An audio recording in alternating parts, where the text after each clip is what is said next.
Halo, assalamualaikum. Selamat sore. Pernah nggak dengar istilah kalalah dalam konsep hukum kewarisan Islam?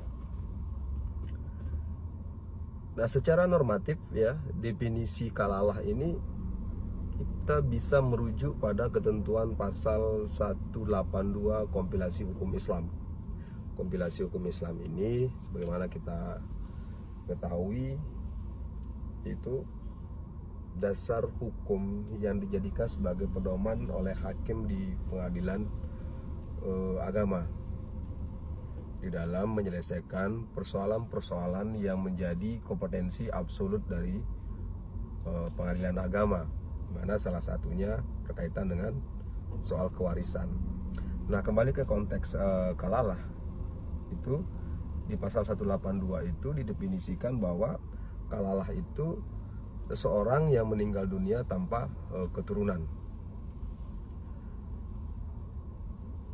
Nah, pada definisi ini maka pertanyaan yang penting untuk diketengahkan, bagaimana sih mekanisme pembagian dari tirkah atau harta peninggalan yang ditinggalkan oleh seseorang yang disematkan berada pada keadaan yang kalalah. Simulasi kasusnya begini ya. Sebut saja namanya Ibu Rahayu. Nah, Ibu Rahayu ini memiliki adik namanya Ibu Indah. Nah, Ibu Indah ini kalalah. Nah, sebelum Ibu Indah yang kalalah ini meninggal dunia, Ibu Rahayu meninggal dunia terlebih dahulu. Nah, Ibu Rahayu ini memiliki 3 anak ya. Pertama Putri, kemudian Ayu, kemudian Yoyo. Nah, Putri tidak punya keturunan. Kemudian Yoyo, dia punya anak 1 perempuan. Kemudian Ayu tidak punya anak.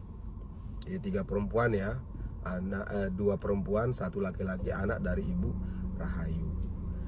Nah, Ibu Indah yang kalalah ini, bibi dari 3 orang ini, meninggalkan harta peninggalan atau tirkah 1.200 meter persegi bidang tanah atau 12 are ya. Nah, pertanyaannya, apakah 2 perempuan, 1 laki-laki, anak dari Ibu Rahayu yang telah meninggal lebih dahulu daripada Ibu Indah ini mendapat harta kewarisan dari bibinya si Ibu Indah yang kalalah ini? Nah, dalam konteks inilah kita menggunakan konsep mawali atau waris pengganti yang dinormatifkan atau berlaku ya, bagaimana ketentuan pasal 185 konsep hukum Islam. Nah, 2 perempuan ini, 1 laki-laki, ini menggantikan posisi dari Ibu Rahayu yang sudah meninggal terlebih dahulu dari adiknya yang kalalah. Tetapi bagiannya itu tidak boleh melebihi bagian dari Ibu Rahayu.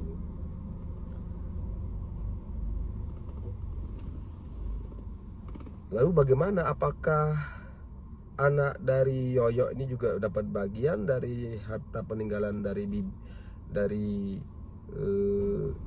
Ibu Indah yang kalalah? Oh tidak, dia terhijab atau terhalang oleh bapaknya Yoyo karena bapaknya masih hidup. Jadi begitulah ya kira-kira secara singkat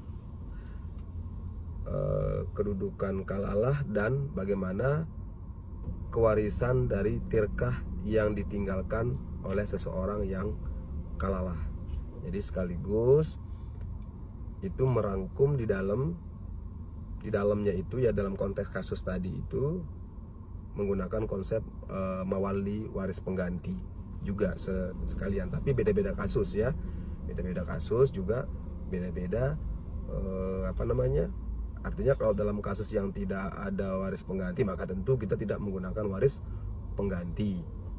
Demikian, sekian, terima kasih. Assalamualaikum warahmatullahi wabarakatuh.